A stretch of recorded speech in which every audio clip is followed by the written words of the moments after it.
This is Hidden Killers with Tony Bruschi.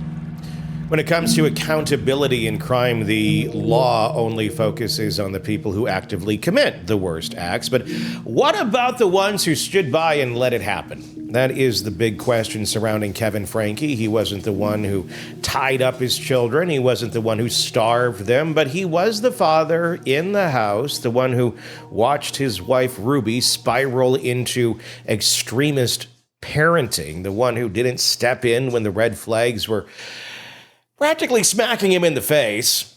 So here's what we need to figure out. Should Kevin Franke be held legally responsible for what happened to his kids? Or is he just another victim of Ruby Franke and Jodi Hildebrandt's control? Robin Dreeke, retired FBI special agent, joining us to discuss. I want to dive into your skills here in behavioral analysis on this. You've dealt with people who claim ignorance when crimes happen under their noses in cases like this. Where does this line get drawn between willful blindness and criminal negligence?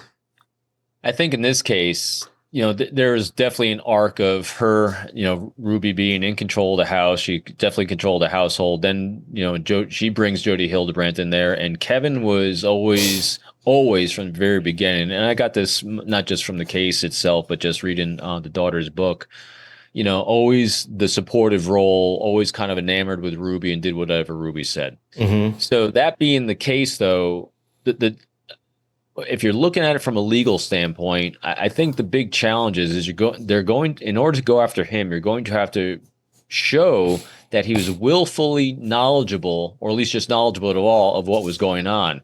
And I think so in all the things that were going on that Ruby started doing to the children, all the physical harm to them, as well as psychological harm, that's a whole different angle. But the major stuff that's going on to the children was after Ruby, as she says, invited him to leave the house and have no contact with the family. I think that's going to be, I think it's going to be very hard to show what he knew was going on at the time. I think it is as well. And I do look at him as a victim somewhat here. It is very difficult, as a parent to look at this and go, how did you not step in? How did you not say, hey, what the hell, at some point? I mean, but it's a slow progression, a very insidious way that this had progressed in their life. And they already came from a very religious mindset, a very much, here's what the church says you should do, so we better do it. Otherwise, fire and brimstone or whatever they believe.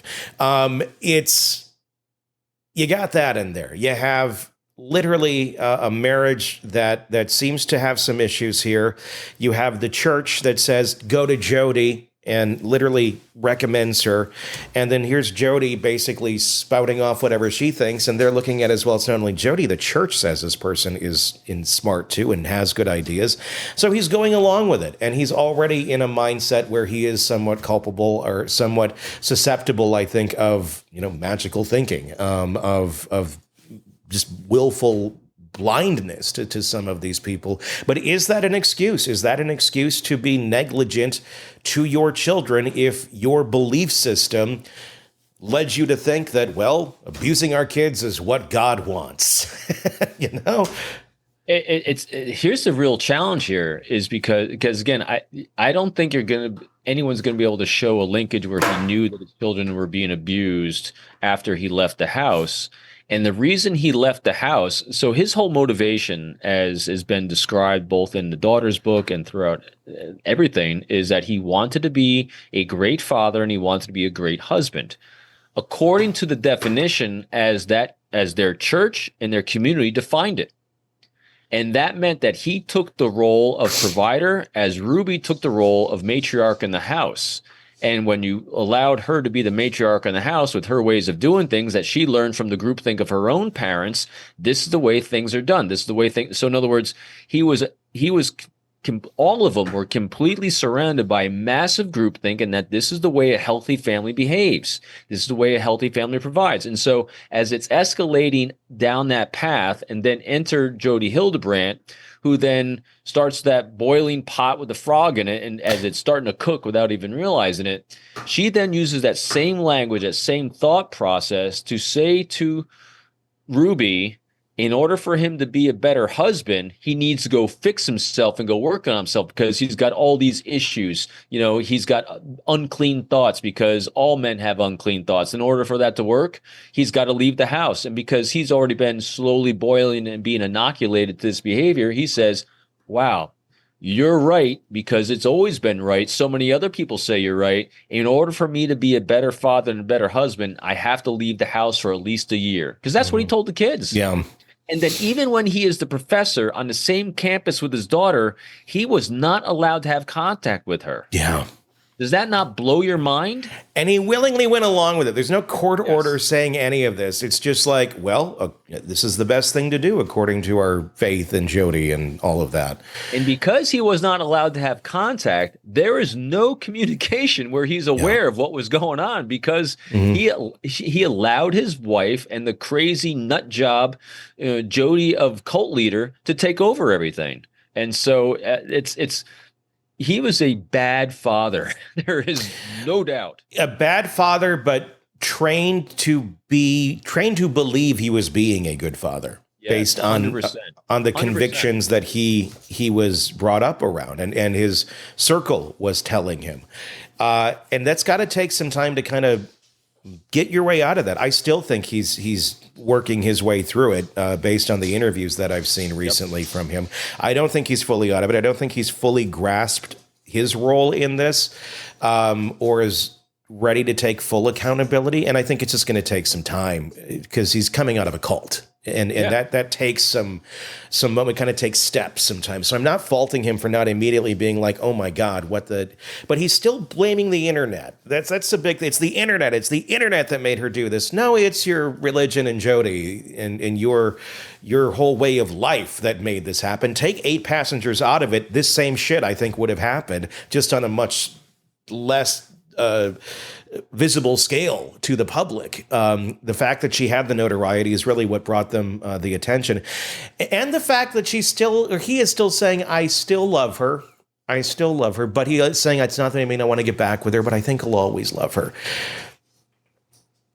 They never really went into a lot of depth of his life arc, which brought him to the point where he was in life. We know a lot about Ruby's. Ruby got into the 8 passengers and vlogging because her sisters were being successful on YouTube, and she was always in competition with the sisters because she always wanted the mother's attention. So we had a lot of data points on Ruby about why Ruby was completely psychotic with how she was running her life, how her family, because she's constantly seeking her mother's approval. Matter of fact, she even used the same language with her daughter.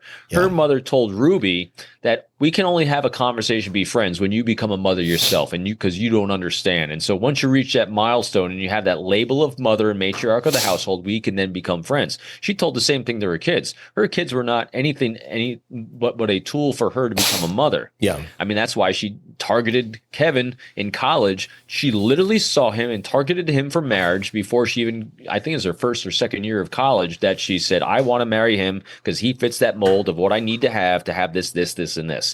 And so the whole vlogging came about because she's competing with her sisters for that attention, for that notoriety. Yeah. And she happened to be decent at it. What a bizarre way to live life. There's so much to this case, and I would love to talk more about it.